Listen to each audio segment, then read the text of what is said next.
আওয়ামী লীগ বা শেখ হাসিনার কথা আসলে সবার আগে যে বিষয়গুলো উঠে আসে তা হচ্ছে গুম খুন। তবে শুধু গুম খুন নয়, অনিয়ম আর অনৈতিকতায় সবগুলো খাতে আওয়ামী লীগের সবাই ছিলেন শীর্ষে। দলের এক এক শীর্ষ নেতা ছিলেন এক একটি দুর্নীতির আইকন। শেখ হাসিনার শাসনামলের অন্যতম কেলেঙ্কারি ছিল শেয়ার বাজার থেকে হাজার হাজার কোটি টাকা লোপাট। আর এর নেতৃত্বে ছিলেন লোকমুখে দরবেশ বাবা বলে খ্যাত শেখ হাসিনার বেসরকারি শিল্প ও বিনিয়োগ বিষয়ক উপদেষ্টা সালমান এফ রহমান, শিবলি রুবায়াত, আহমা মুস্তফা কামাল ওরফে লোটাস কামাল এবং আবুল খায়ের হিরু। বলা যায় উই পোকার মতো দল বেঁধে কারসাজির মাধ্যমে পুরো শেয়ার বাজারের পুঁজি খেয়ে ফেলেন তারা। নগদ প্রকৃত মালিক কে এটা কেউ জানে না। এটা কেমেন্স আইল্যান্ডের একটা প্রতিষ্ঠান, একটা ব্রিটিশ নাগরিকের নামে 52% শেয়ার দাবি করা হয়। আওয়ামী লীগ আমলের 16 বছরে যখনই শেয়ার বাজার কারসাজি ও জাল জালিয়াতির কথা উঠেছে তখনই ঘুরে ফিরে সামনে চলে এসেছে আওয়ামী লীগের এসব অলিগার্কের নাম। আর আশ্চর্যের বিষয় হচ্ছে পুঁজিবাজার থেকে লোপাট করা অর্থের বেশিরভাগটাই পাঠানো হয়েছে দেশের বাইরে। শেয়ার কেলেঙ্কারি শুরুটা হয় 1996 সালে আওয়ামী সরকারের শাসনামলে। দেশের ইতিহাসে সবচেয়ে বড় শেয়ার কেলেঙ্কারির ঘটনায় পুঁজিবাজার থেকে লোপাট হয় প্রায় 2000 কোটি টাকা। পরে শেয়ার বাজার কারসাজির ঘটনায় কমিশনের তদন্তে উঠে আসে বেক্সিমকো গ্রুপের কর্ণধার সালমান এফ রহমানের নাম।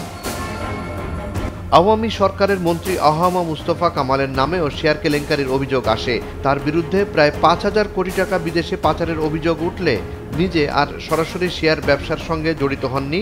তবে অভিযোগ আছে লোটাস কামালের বুদ্ধি পরামর্শ এবং নেপথ্য সহযোগিতায় শেয়ার বাজারে গড়ে ওঠে একের পর এক কারসাজি সিন্ডিকেট। এই যে বেক্সিমকো গ্রুপের সালমান এফ রহমান, $83 মিলিয়ন একটি তদন্ত আমরা করছি। এটি কিন্তু জনগণের টাকা এরকম বাইরে চলে গেছে, শেয়ার বাজার কেলেঙ্কারির মাধ্যমে চলে গেছে। 2019 সালে Bangladesh securities and exchange commission BSECর চেয়ারম্যান হন ঢাকা বিশ্ববিদ্যালয়ের বাণিজ্য অনুষদের শিক্ষক অধ্যাপক ডক্টর শিবলি রুবায়াতুল ইসলাম।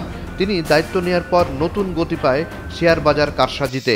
শিবলি রুবায়াতের হাত ধরে শেয়ার বাজারে সক্রিয় এবং প্রভাবশালী হয়ে ওঠে আরেকটি নাম। তিনি ছিলেন সমবায় অধিদপ্তরের ডেপুটি রেজিস্ট্রার এবং 31 BCS কর্মকর্তা আবুল খায়ের হিরু।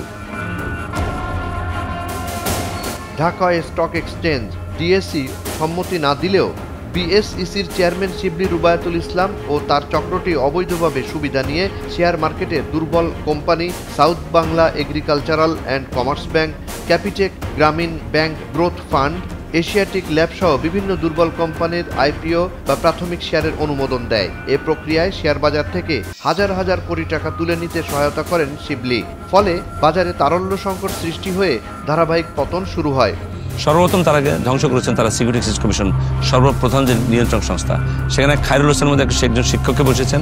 তারপরে শিবলি রুবায়াতের মধ্যে একটা দুর্দর্শ কালোবাজারি বা একজন সন্ত্রাসী কিসিমের লোককে তিনি বসেছেন, যাতে করে শেয়ার বাজারে তার দুর্নীতির রাজত্ব কায়েম করতে পারেন। অন্যদিকে আবুল খায়ের হিরু শেয়ার কারসাজির মাধ্যমে শত শত কোটি টাকা হাতিয়ে নেন। এই কারসাজির অভিযোগ তদন্তে BSEC প্রমাণ পাওয়ার পর নামমাত্র জরিমানার মাধ্যমে হিরুর সব অবৈধ আয়ের বৈধতা দেয় শিবলি রুবায়াতের কমিশন। যে ট্রেকের বাজার মূল্য 15 কোটি টাকা, সেই ট্রেকগুলো ইস্যু করা হয় 1 কোটি টাকা করে নামমাত্র মূল্যে আওয়ামী লোকদের মাঝে ইস্যু করা হয়। তার বিরুদ্ধে অভিযোগ হলো তার অ্যাকাউন্টে টাকা পাওয়া গিয়েছে 1,92,00,000 টাকা। প্রতারণার আশ্রয় নিয়ে আসামি শিবলি রুবায়াতুল ইসলাম 1,92,00,000 টাকা ঘুষ গ্রহণ করে। জুনায়েদ আলী সাকি, বৈশাখী সংবাদ।